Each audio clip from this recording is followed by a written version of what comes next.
กราบสวัสดีคุณผู้ชมด้วยนะครับอยู่กับผมปังปอนเดสกาและก็ในการจัดอันดับการท่องเที่ยววันนี้ผมพามาดูในท้องทะเลหน่อยนะครับเอาใจคนที่รักทะเลหน่อยครับกับ10จุดดำน้ำดูปะการังทะเลสวยน้ำใสไปติดตามรับชมกันเลยนะครับจะมีอะไรกันบ้างมาดูอันดับที่1กันนะครับอันดับที่1คือเกาะหลีเป๊กนะครับเกาะหลีเป๊กอยู่ที่สตูลนะครับผมขอแนะนำเลยครับว่าใครไม่มาที่จังหวัดทางนี้ผมว่าคุณจะได้พบกับ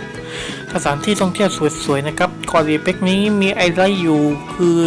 ปะการัง7สีนะครับที่นี่สวยจริงๆคุณได้มาท่องเที่ยวที่นี่คุณจะได้พบกับบรรยากาศที่สวยมีทั้งนักท่องเที่ยวชาวไทยและชาวต่างชาติมาท่องเที่ยวเยอะนะครับแล้วที่นี่ยังเปิดให้ดำน้ำเป็นโซนๆนะครับโซนนอกโซนในก็ไปเช็คอินกันได้ที่นี่ขายตั๋วนะครับที่นี่มีให้ขายตั๋วอยู่ไปซื้อตั๋วกันได้ตามเว็บไซต์ต่างๆนะครับมาดูอันดับที่2กันนะครับอันดับที่2คือเกาะลอกอุทยานแห่งชาติหมู่เกาะลันตานะครับอยู่ที่จังหวัดกระบี่นี่เองนะครับที่นี่สวยจริงๆนะครับมีทั้งนักท่องเที่ยวทั้งชาวชาติชาวต่างชาติและชาวไทยมาท่องเที่ยวกันนะครับที่นี่เป็นจุดนำน้ำที่ชาวต่างชาตินี่นะนิยมมาท่องเที่ยวกันเยอะนะครับ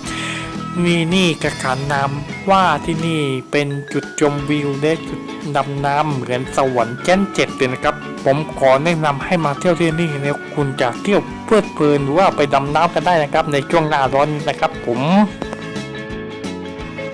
มาดูอันดับที่3กันนะครับเกาะเวนอำเภอกันตังจังหวัดตรังนะครับที่นี่เป็นเกาะที่สวยงดงามมากที่สุดน้ำก็สวยน้ำเป็นสีฟ้ามรกตนะครับที่นี่เป็นไม่ใช่หมู่บ้านชาวประมงนะครับจะมีตะต๊อบหรือว่า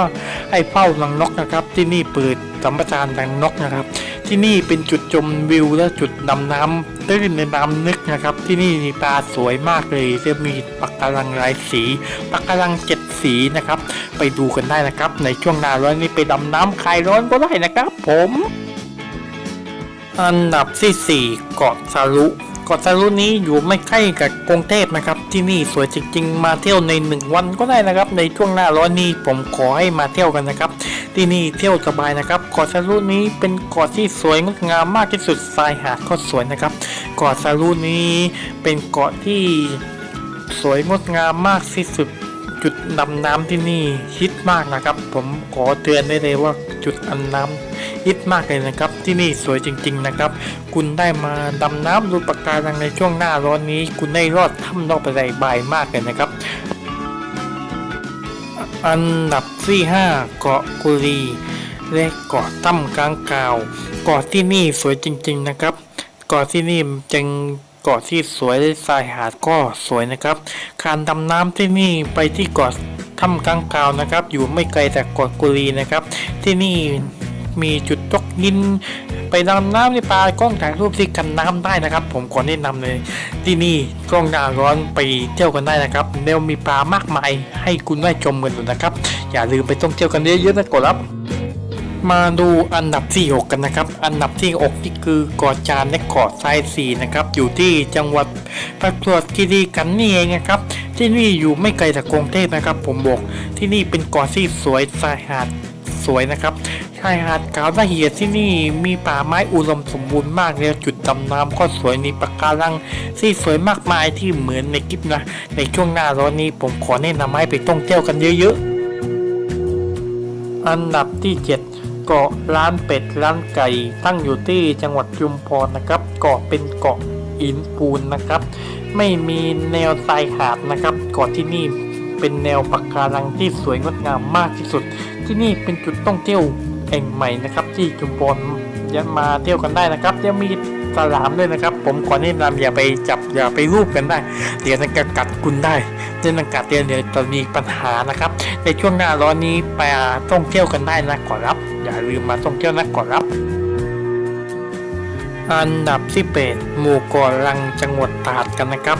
เป็นที่กัดที่เหมือนไก่มุกนะครับเกาะที่นี่สวยจริงๆเกาะที่นี่เป็นเกาะที่ดำน้ำแล้ว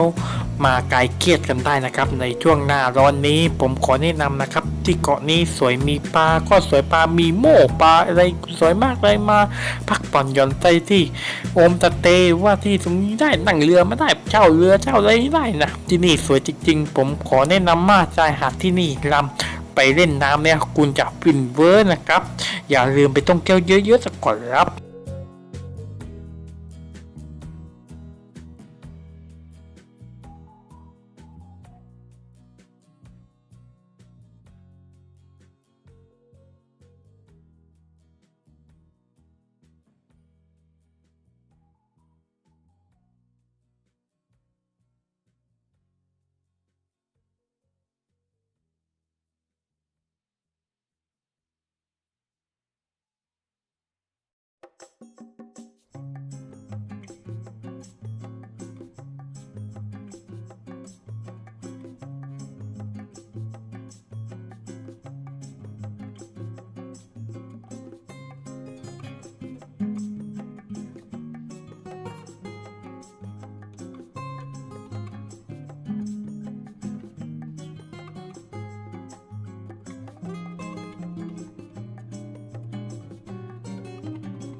ก็จบไปนะครับ10จุดดำน้ำท่องเที่ยวในช่วงหน้าร้อนนี้ผมขอแนะนำให้มาท่องเที่ยวหรือมาดำน้ำกันนะครับที่นี่สวยจริงๆนะครับ10จุดดำน้ำนะครับ